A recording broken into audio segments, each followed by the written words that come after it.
Academia Cristo. Manual de la Biblia. Lección 4. La más grande historia jamás contada. En esta lección usted aprenderá algunas de las historias contadas en la Biblia. ¿Cómo están conectadas estas historias al mensaje clave de la Biblia? La Biblia contiene muchas historias, pero todas las historias de la Biblia en realidad forman una gran historia. La gran historia es algo que ya hemos aprendido. La llamamos el mensaje clave de la Biblia, que todos somos pecadores y Jesús es nuestro Salvador. Todas las historias de la Biblia nos cuentan una parte de este mensaje clave. En esta lección, usted aprenderá sobre algunas de las historias que contribuyen a contar la gran historia de la Biblia. La historia de la Biblia comienza en el principio. Las primeras palabras de la Biblia nos dicen cómo llegaron a existir el mundo y todas las cosas. En el comienzo de todo, Dios creó el cielo y la tierra. Génesis capítulo 1, versículo 1. Cuando Dios hizo el mundo, todo era perfecto. Las primeras personas eran perfectas también. Estaban bien con Dios, no tenían pecado. Sus nombres eran Adán y Eva. Adán es la palabra hebrea para hombre. Adán llamó a su esposa Eva, que significa vida o viviente, porque ella fue la madre de todos los que viven. Génesis capítulo 3, versículo 20. Adán y Eva fueron nuestros primeros padres, los padres de todas las personas que han vivido en la tierra. Pero Adán y Eva pecaron contra Dios al hacer algo que Dios les había dicho que no hicieran, y ya no eran perfectos, sino pecadores. Todos sus hijos, es decir, todas las personas, nacerían con pecado en ella. Ellos y sus descendientes morirían por causa del pecado, pero Dios seguía amando a las personas que creó, y les dio una maravillosa promesa. Les dijo que vendría un Salvador que quitaría todo el mal que causó el pecado. Los padres debían repetir constantemente la promesa de Dios a sus hijos, para que todos confiaran en Él y creyeran en el Salvador venidero. Pero después de muchos años, casi todo el mundo había olvidado la promesa de Dios. Los padres no educaban ni enseñaban a sus hijos en los caminos del Señor. El Señor vio que era demasiada la maldad del hombre en la tierra y que éste siempre estaba pensando en hacer lo malo. Génesis capítulo 6, versículo 5.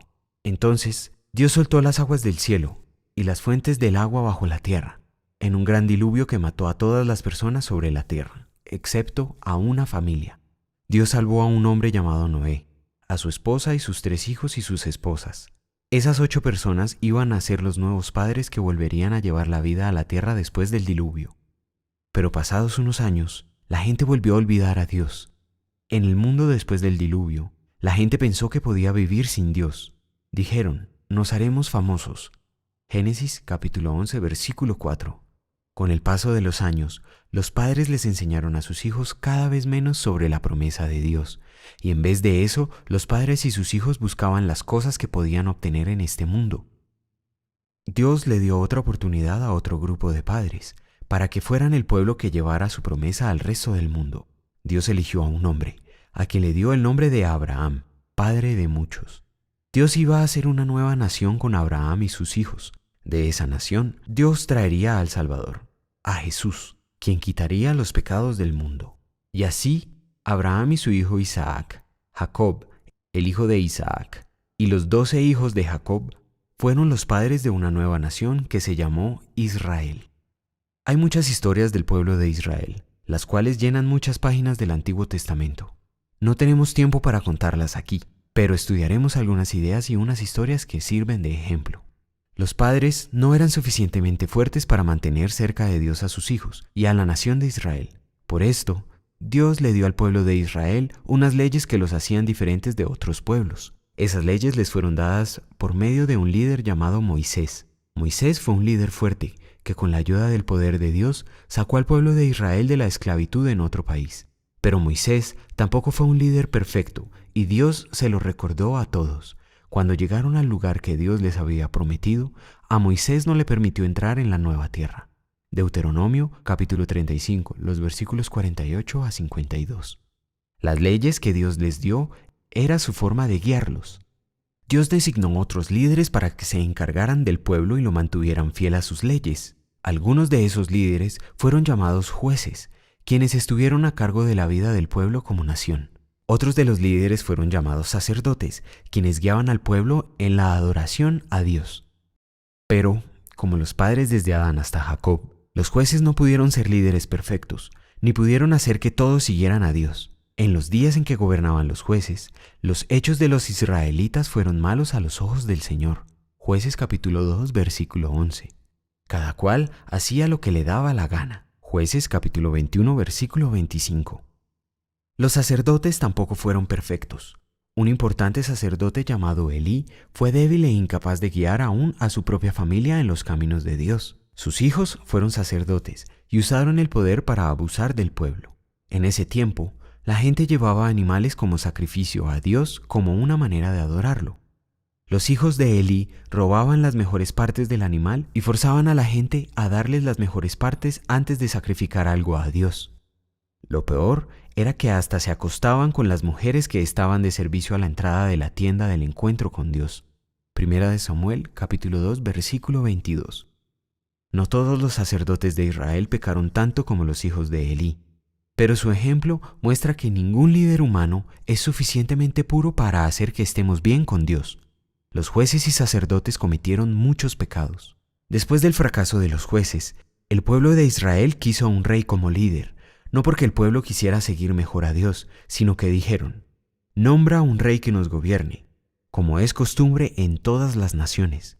Primera de Samuel capítulo 8, versículo 5. En vez de ser especial y diferente, como quería Dios, el pueblo de Israel quiso ser como el resto del mundo. Dios permitió que Israel tuviera rey, y no pasó mucho tiempo antes de que se viera el fracaso de los reyes. Hablando del primer rey, un hombre llamado Saúl, Dios dijo: «Se ha apartado de mí y no ha cumplido mis órdenes». Primera de Samuel capítulo 15, versículo 11. Por eso, Dios puso otro rey en lugar de Saúl. Dios buscará a un hombre de su agrado. Primera de Samuel capítulo 13, versículo 14. Eligió a David y el Espíritu del Señor se apoderó de él. Primera de Samuel capítulo 16, versículo 13. Pero el gran rey David tampoco fue fiel al Señor. Desde lo alto de su palacio en Jerusalén, vio una bella mujer que vivía cerca del palacio. La hizo llevar a él y tuvo sexo con ella. Cuando supo que ella estaba embarazada, David dispuso las cosas para que el esposo de ella fuera asesinado, y luego la tomó como esposa, además de las otras esposas que ya tenía. Al Señor no le agradó lo que David había hecho. Segunda de Samuel, capítulo 11, versículo 27.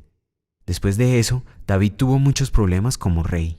Parecía que las cosas mejoraban cuando Salomón, el hijo de David, subió al trono como rey. Salomón era sabio y su reino se hizo muy rico y poderoso. Salomón edificó un costoso templo para Dios. Pero durante gran parte de su vida, Salomón no permaneció cerca a Dios en su corazón, y después de él, el reino se dividió en dos partes. Tanto en la parte norte como en la parte sur hubo muchos reyes malos y unos pocos reyes buenos. Finalmente, Dios permitió que la parte del norte fuera invadida por otro país, y después los del reino del sur fueron derrotados y llevados en cautiverio por el poderoso imperio de Babilonia, en el territorio que hoy conocemos como Irak. Así, los reyes no dieron protección contra los problemas ni los desastres. De hecho, muchas veces fueron los reyes quienes llevaron problemas y desastres a la nación. En ese tiempo, mientras los jueces y sacerdotes y reyes debían estar guiando al pueblo y ayudando a seguir a Dios, Dios envió también profetas con mensajes para el pueblo. Los profetas le explicaban al pueblo por qué merecían el castigo de los pecados contra Dios. También les recordaban continuamente al Salvador que Dios había prometido. Dios siempre quiso que el pueblo recordara la promesa de su evangelio acerca de Jesús. Los profetas dieron más detalles sobre cómo reconocer al Salvador cuando viniera. Un profeta anunció: una señal, la joven está encinta y va a tener un hijo. Isaías capítulo 7, versículo 14. Otro profeta dijo dónde iba a nacer ese precioso niño.